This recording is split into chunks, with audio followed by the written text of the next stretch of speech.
Hello everyone and welcome to today's morning report. Charles Fraser's on Tuesday 10th of October with me, Richard Perry, market analyst at Hantec Markets. We've got a little bit of a dollar correction that is beginning to develop.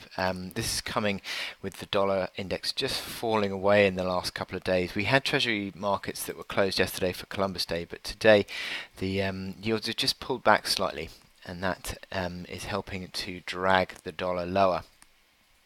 But also what we've seen is the euro strengthening and sterling strengthening as well.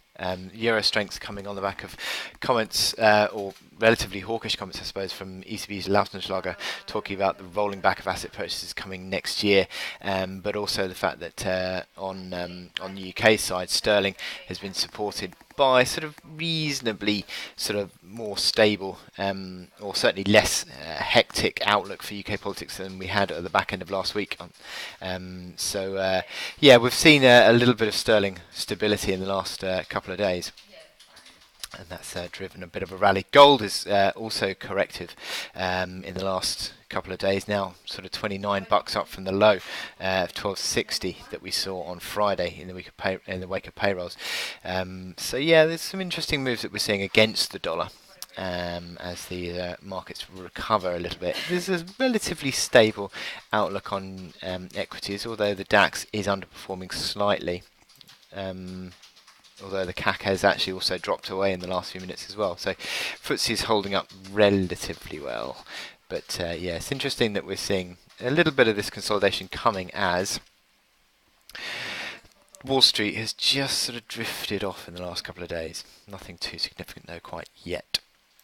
But in terms of what's going to drive markets today, well, we've also had economic data this morning out of the European markets, which have been supportive, certainly for the UK industrial production coming in better than expected, and that's helped to support the little rebound that we've seen on sterling. Also, the trade data and industrial numbers across the Eurozone have all been better than expected. So that's helped to support these currencies against the dollar. Now this afternoon we've got no real economic data for the States, although we're looking out for comments from the FOMC's pretty much most dovish member, Neil Kashkari, at 3 o'clock today. See what impact he has on the dollar. So my chance of the day is the DAX, actually. And we have seen the DAX in this uptrend channel. The uptrend channel sort of broke out above all-time highs of 12,951 from that June high. Broke up last week and just sort of consolidated, really, just drifting a slight amount lower. And I think I'm taking this as a little bit of a corrective drift rather than the start of a correction. I think it's just a move within this uptrend channel. That uptrend channel comes in around 12,835 today, which interestingly is around this old breakout, these old two highs here, which are now supportive. So I'm sort of taking this as a bit of a near-term sort of support zone between 12,840 to 12,950. Sort of 90 ticks of support. And I think if the market sort of starts to find support around that, then I think that could be seen as another opportunity to buy, really. I don't see this as a significant sort of corrective phase for the DAX. And as you can see here, the market has fallen away initially today at 12,930, around about there. And it's interesting that that is around about the support that we've seen in the last couple of days. So the market is generally holding on to these sort of runs of higher lows. 894 initially from the low from last Wednesday, but look at these momentum indicators. They're basically just unwinding really the overstretched momentum that we saw built up last week.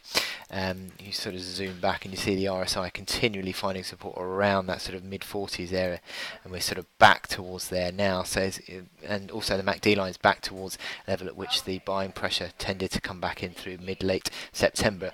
So we're sort of back at levels at which you'd expect the bulls start getting interested again. So be very interesting to see how the market reacts at these sort of mid-40s level, I think, on the RSI. But it looks still for the moment certainly to be just a correction within this uptrend channel. So with that in mind, I wish you good luck in your trading today, and I'll speak to you later. Thank you.